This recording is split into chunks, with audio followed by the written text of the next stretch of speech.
All right, hey there, welcome back to TwinStick Garage. It's a beautiful sunny Saturday morning here just outside of Edmonton, Alberta, Canada. And today old TwinSticks is going to continue grinding away on his 359 Peterbilt project. But I'm hoping that today is a day or an episode where I'm actually going to close the chapter on the auto body portion of this project and then allowing me to move to the more fun phase of priming and painting it. So still a handful of spots that I need to sand down, some stuff I didn't get to last week, a couple little things that still need to be repaired, but it's really close now. So after I get that done, I can blow all the dust off. I'll have to get all the dust, or at least as much dust as I can, out of the shop. And then I got to move into the masking phase, which is always a fun part of the project. But with any luck, I'll actually have this thing ready to go. So next Saturday, I can actually throw primer and eventually that beautiful Big Sky Montana metallic blue paint on the truck. So with that, let's get at her.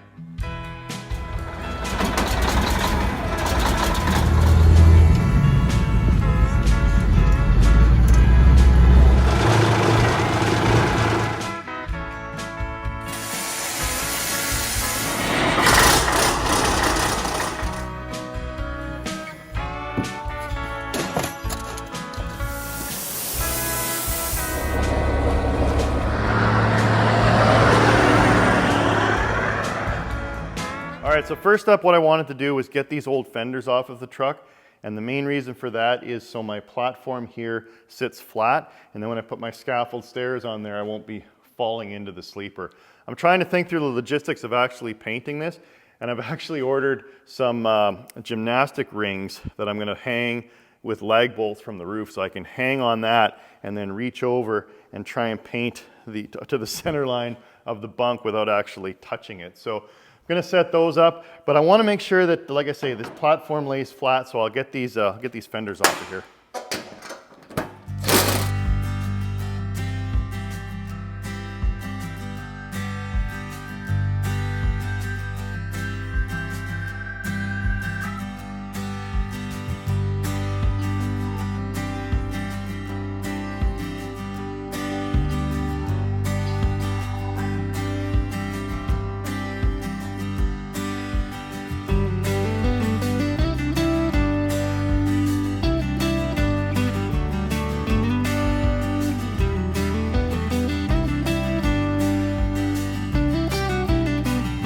Definitely a labor of love that keeps me coming back out here every Saturday, because this is just a ton of work. So if you're thinking of buying an old Peterbilt or Kenworth and you want to have a decent paint job and you don't want to pay somebody to do it, just know that you're in for a ton of work, a lot of Saturdays. People ask, how many hours have you put into this truck? Well, if you do simple math, we're almost on episode 100, so that's 100 Saturdays, and I work full days, probably 8 to 10 hours, so do the math on that and you can kind of get close. Now, of course, I've done a bit of rework on this. If I would have just started with the bodywork from the beginning, I probably would have been finished by now. But it's going to be so sweet when it's all said and done.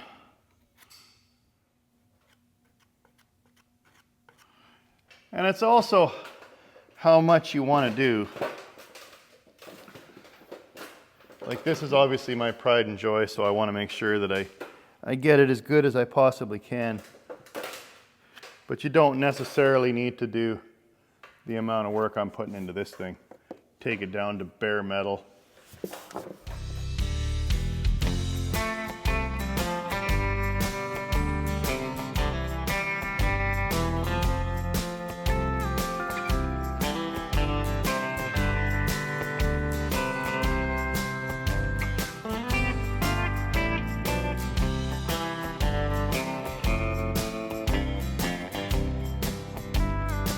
All right, getting there.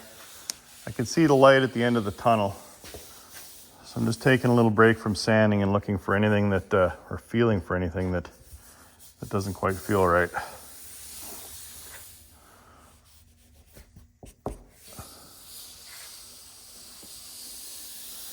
I mean, it's a long road to paint a big truck like this, but it'll be so worth it when that paint is just perfect.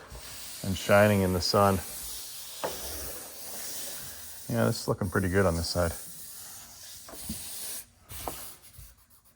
Maybe a little more up there. Oh man, is this thing ever gonna be painted?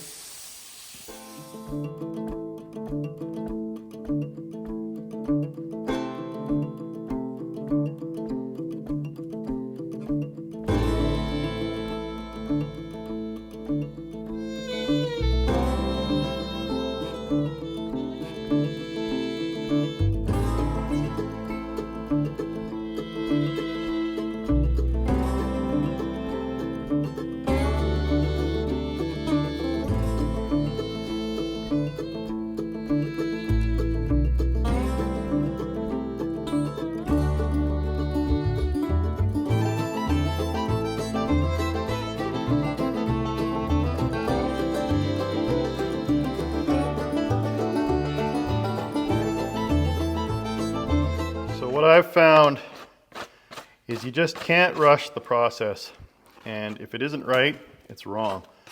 So if you're working away there and you feel it with your hand and it's just not right, you got to do another round of filler and get it to where it needs to be, because otherwise you're just going to be so disappointed when you finally get the paint on there.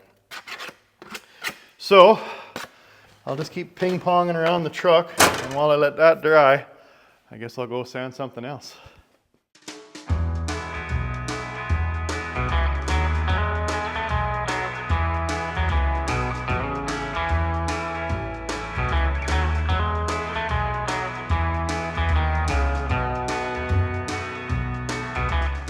Now, as you start nearing the finish line with your body work, I like to switch from body fill to body glaze. And all this is more of a runnier solution, and it's for, like I say, for finishing up. So there was a few spots, I guess I've covered them up already, but there was a few spots in the fiberglass fill that had, you could just see little holes, bubbles I guess they were, when it hardened. So now I put the glaze in there to try and fill those holes, because I'm happy with the profile and the smoothness. I know those holes, or those little pits in the fiberglass fill, which would show through the paint. So that's why I just threw some body glaze in there. So once again, I'll let that dry up and go find something else to do.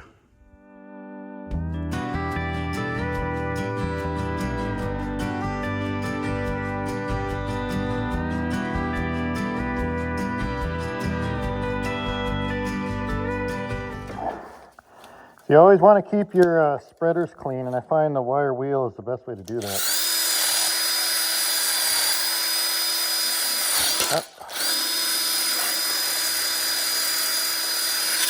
There we go.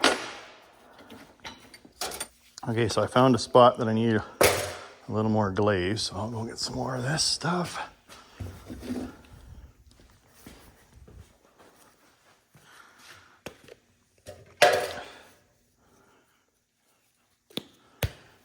And it's just like Bondo. Just put a bead of hardener over the top. Mix it in.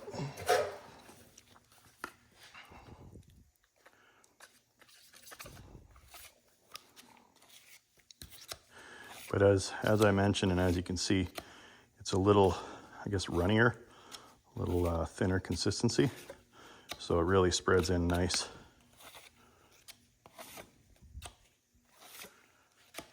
So here's what I was talking about. You can see the little pinholes in the fiberglass fill.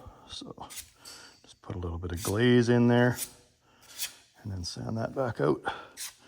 It'll fill those holes in nicely. Where else? Some in there. Again, you want to take the time while you can. You can't rush the process.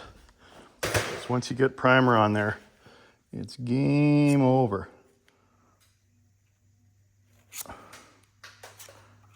Something like that. Yeah. Looking good. Maybe this time I'll clean it off a little better so I don't have to grind it off when this hardens. There, something like that.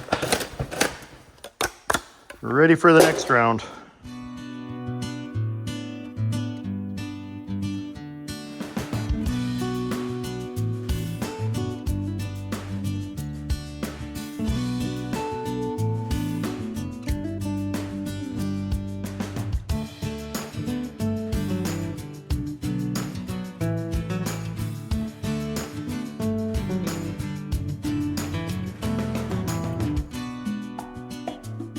got to seriously stop saying that, oh, this truck is close, real close now. Because, man, everywhere I look, there's still more to do. Unbelievable. Just when you think you're getting close, I try to get out and they pull me back in. Just when you think you're getting close, there's still 10,000 little spots and areas that you haven't got to yet. Oh, man.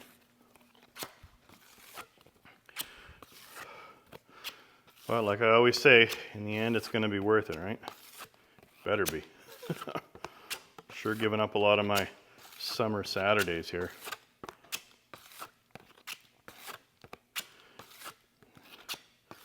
Gotta be getting close. I really want this to be the last auto body episode, at least of the Peterbilt. Okay.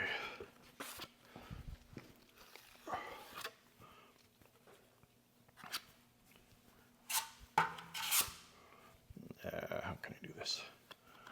Got these in my wrong hands. There, better.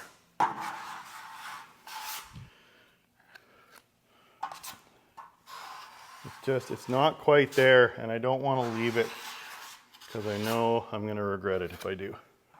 So I'm going to put the extra effort in and get this just right.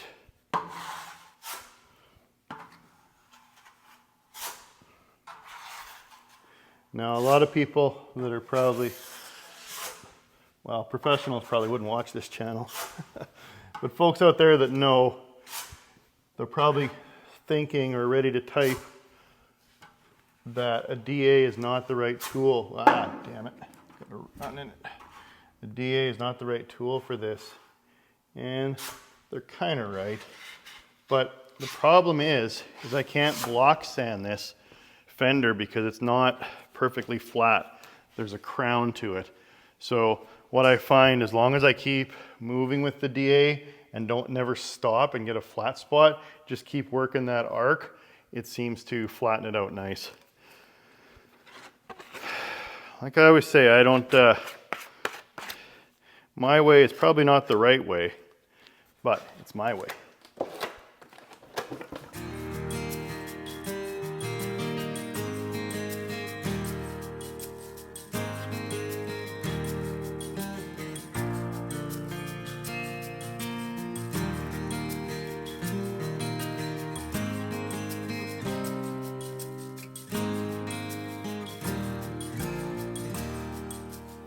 You look tired, boy. Rest yourself. Oh. Oh.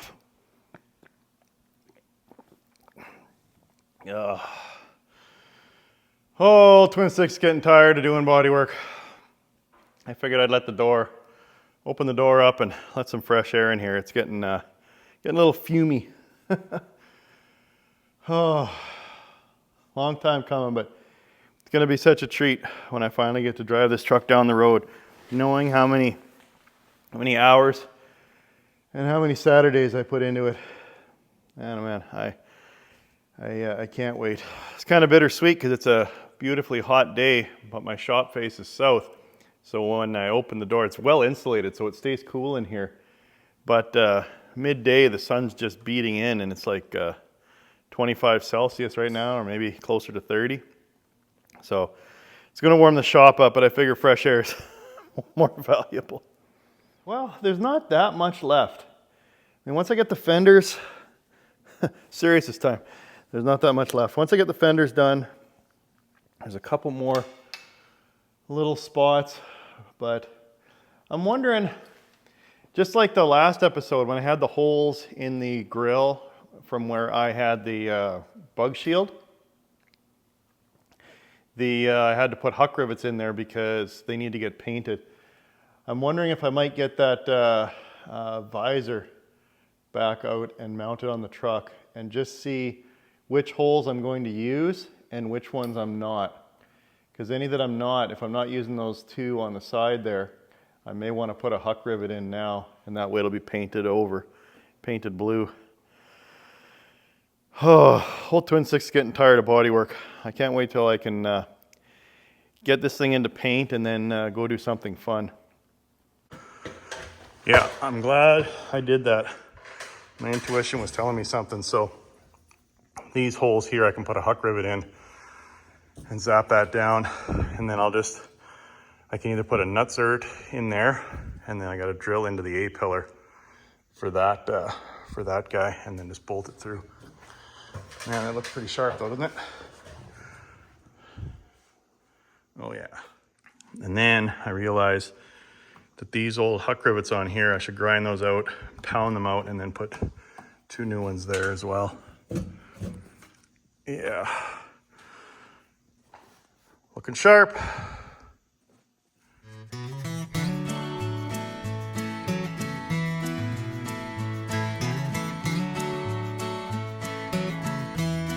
So my plan is to just fill these top ones here. I think it'll look better if it's just smooth. And then, since I cut into the fiberglass cap trying to flatten these out so I could pound them out, I ended up chewing into it a little bit. So we'll just do a repair.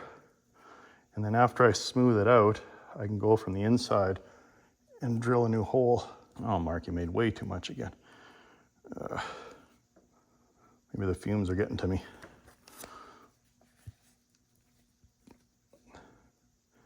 So you really got to plan ahead when you do these projects. And you don't want to leave any stone unturned. Otherwise it'll bite you in the ass. I just think it'll look better not having a huck rivet head there where the V comes down and just having the smooth blue roof cap kind of peeking out there. Well, that's hardening. I guess I'll go sand somewhere else. Now, if you're wondering what grit of sandpaper I've been using, I've just been religiously using P100 over the whole truck because I find 100 really kind of eats into, you don't waste a lot of time, and it'll eat into Bondo and fiberglass and cut it down nice.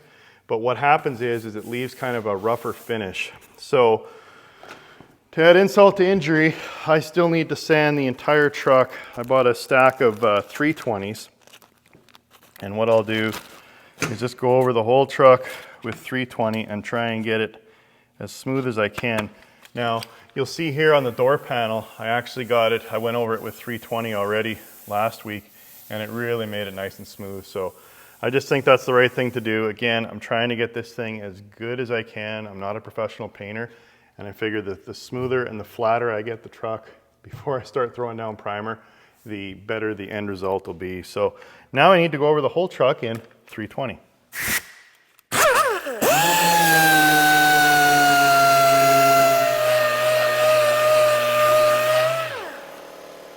Now, one added benefit of going around the truck completely with 320 is I can discover areas that are still a little off. So there's a couple little pinholes in the fiberglass filler there.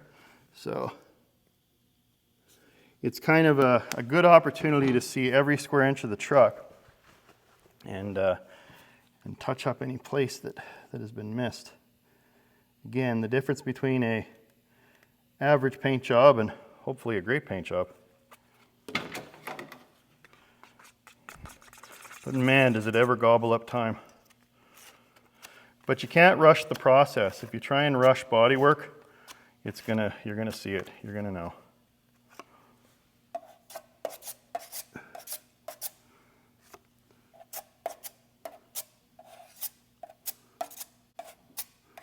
Oh, the glazing just spreads so nice.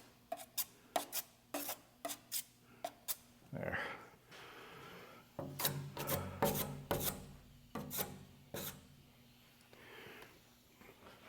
Now I should probably find a few spots before I start mixing up a batch.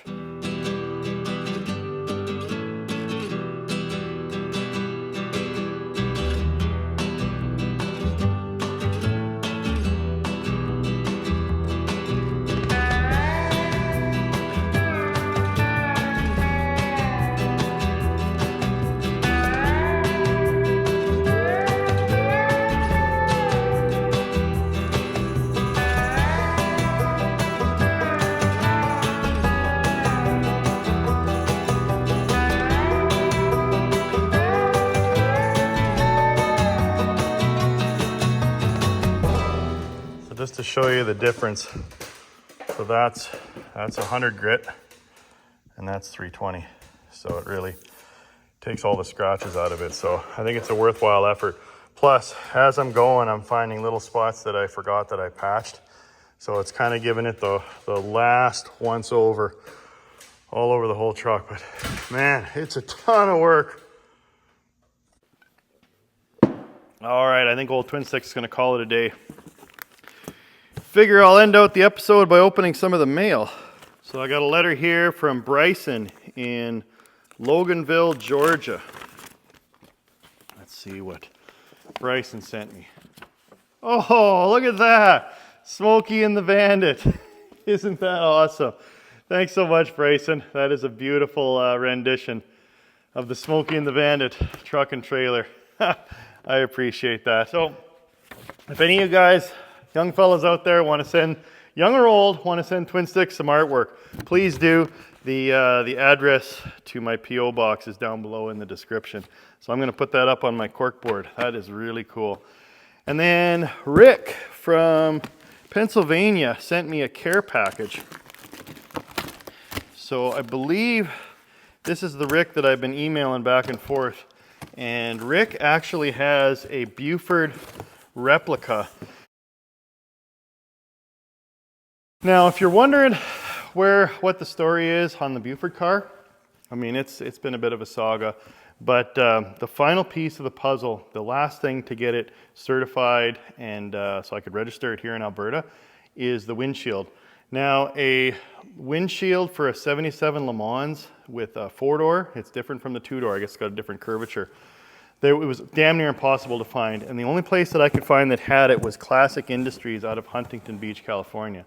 So I ordered one from them, they had it shipped up, and when, again, the last piece of the puzzle, Le Mans is at a glass shop right now, getting the windshield done, and when they went to pull the windshield out of the box, it was split right down the middle. So I reached out to Classic Industries and I said, hey guys, your windshield didn't make it all the way here, and they were awesome about it. They're sending me another one, so hopefully this coming week, if it arrives without getting cracked, it will put the windshield in, and I can put a plate on it, and I can drive the old Buford car home. So that's kind of what's doing with that. But Rick had sent me a bunch of stuff that he had extra from his Buford car. So let's see what we got here. Oh, look at this. That is a beautiful left-hand signal light down in the bumper. I wish you would have sent this sooner, Rick, because one of the things that the car didn't pass on was it had a crack. It still worked, but it had a crack in the lens, and they can't, I guess, legally pass it. It's not safe on the road.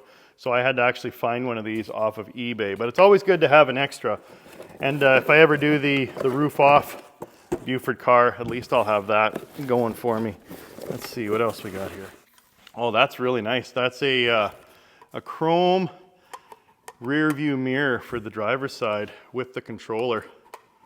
That is awesome. Thank you for that, Rick. And oh, a door seal. So now I only need 3 more. Perfect.